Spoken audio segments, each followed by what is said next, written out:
यानी कि ये माना जाए कि स्टार परिवार, स्टार पीएमटी ट्यूटोरियल जो 25 वर्षों से चल रहा है, जो आज गाइडलाइन सरकार के द्वारा लाई गई है, उसकी जो एक हनक थी या उसकी जो वेदना थी, वो पहले से ही स्टार परिवार ने भांप लिया था और उसके लिए पूर्ण रूपेण अपनी संस्था को तैयार रखा था और उसको जैसे कहा जाए कि आधार मान करके कि कभी भी भविष्य में ऐसा कुछ परिवर्तन आता है तो उसके लिए हम पूरी तरीके से तैयार हैं। जी बिल्कुल। जैसे हम लोग मतलब थोड़ा सा प्राकृतिक विकास में विश्वास रखते हैं। हम लोगों की जो थीम है तो नेचर कुछ चीजें जो है अपने हिसाब से अपने समय के अनुसार अरेंज करती है। एक मेडिकल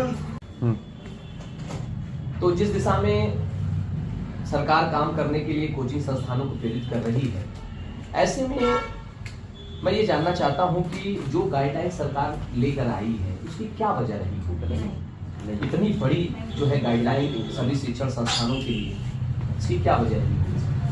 निश्चित रूप से मतलब सरकारी तंत्र हमारा जो है इस समय जो भी नीतियां बना रहा है किसी भी दृष्टि में हो, वो सब कुछ जो है प्रशंसा के योग्य है। मतलब एक दूरदृष्टि तो दिखती है। जो भी कदम हो, चाहे न्यू एजुकेशन पॉलिसी के तहत जो है हमने मातृभाषा में शिक्षा को एक तरह से स्वीकारोक्ति दे ही दी है और स्वतंत्र चिंतन को किसी तरीके से अगर आप इस परिप्रेक्ष्य में पूछ रहे हैं हमसे, तो देखिए जब भी कोई दिशा निर्देश देना होता है इसका मतलब है कि स्थितियां ऐसी हो जाती हैं, तंत्र से अगर निर्देश आते हैं तो स्थितियां भयावह होने होती हैं तभी जो है, नहीं तो सामान्य दिशा निर्देशों में काम तो चल ही रहा होता है।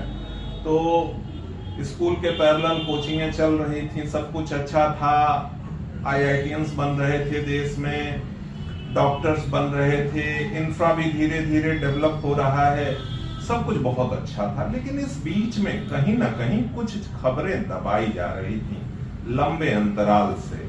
और स्टार तो मैं मतलब एक सामान्य बात कही जाती है, प्रतिभा को प्रमाण की जरूरत नहीं होती है और सत्य स्वयं जो है चमकता है। हम लोगों ने बहुत पहले इसको महसूस करके लिखना शुरू कर दिया था। हम ये जो पन्ने बांटते हैं, मैं आपको दिखाना चाहूँ तो काफी पहले हमने जो है कोटा का तिलिस्म लिखा था। एकाध खबरें आती थी कि जो है कहीं पर इस तरह की समस्याएं हैं। तो अब जो मूलभूत बात हमारी थी, मतलब सरकार को क्यों ले आना पड़ा, इससे कोई भी अनभिज्ञ नहीं है। कोई भी चीज जब बाजार में जाती है तो फिर उस पर पूंजी का नियंत्रण एक तरह का हो जाता है और फिर उसमें जो एक क्वालिटी ओरिएंटेशन है वो कहीं विलुप्त हो जाता है। महज प्रदर्शन, विज्ञापन ये हो जाते हैं।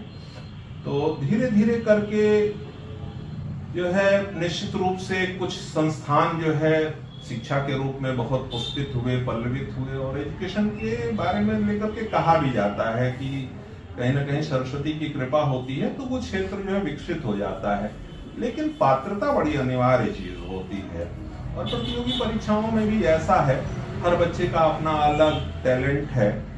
और अगर हम कभी भी ये कोशिश करने लगे कि एक ही मापदंड बन जाए देश के सारे दिमाग की क्षमताओं का, तो वो कभी भी सही सकारात्मक रिजल्ट नहीं देगा। और इसमें मैं अभिभावकों को ज्यादा दोषी पाता हूँ। जो भी माता पिता हैं, सबके दिमाग में एक बात बैठ गई कि हमको अपने बच्चे को IITians ही बनाना है, हमको अपने बच्चे को डॉक्टर ही बनाना है। और ये जो है खासकर ऐसे क्षेत्रों में जो थोड़े से अभावग्रस्त हैं, पिछड़े हैं अभी, मतलब हम कह सकते हैं तमाम परिप्रेक्ष्यों में, वहां और बढ़ गया। और इसकी वजह से बच्चे एक खास जगह इकट्ठे होने लगे जिनका बेस बहुत अच्छा नहीं था एजुकेशन का। नो डाउट ये कोचिंग संस्थान बहुत अच्छा काम करते हैं, लेकिन ये पॉलिसिंग का काम कर सकते हैं। किसी कवि की पंक्तियां याद आती हैं, फौलाद तुम्हारा है पर धार हमारी है। तो कोचिंग संस्थान धार दे सकता है एक तरह का, लेकिन फौलाद तो आना चाहिए। लकड़ी की सुंदरता अलग है, पत्थर की सुंदरता अलग है। तो ये बात न तो गार्जियन समझने को तैयार, न ऐसे संस्थान जिनका उद्देश्य केवल धनोपार्जन हो गया। अब मैं अपने संस्थान की बात बताऊं तो एक डॉक्टर के अंदर एक संवेदनशीलता किसी भी परिस्थिति जन्य तरीके से गुजरी हो कि गोरखपुर में रहते हुए कोई विकल्प नहीं है बच्चों के पास कि कोई बता सके कि कैसे तैयारी करनी है, तो उसका एक प्रयोग अब ये अलग है। लेकिन अगर ये पूरी तरह से धनोपार्जन के लिए हो जाए, रेप्लिका डिप्लेयर करने की बात हो जाए, तो निश्चित रूप से ये प्रयोग सफल नहीं हुआ होता। हम लोगों ने 24 वर्ष में एक महानगर से जो है 1000 से ऊपर हमने उद्देश्य एक रखा था कि हम 1000, और उसमें भी शब्द जोड़े थे हमारे मिशन में, संवेदनशील डॉक्टर बनाएंगे, अपने व्यक्तित्व से उनमें वो प्राण भरेंगे, वो ऊर्जा भरेंगे कि जब वो आए तो हमारे क्षेत्र में काम करें, मानवता के लिए काम करें। कितने कर पाते हैं ये अलग बात, लेकिन उद्देश्य था ऐसा।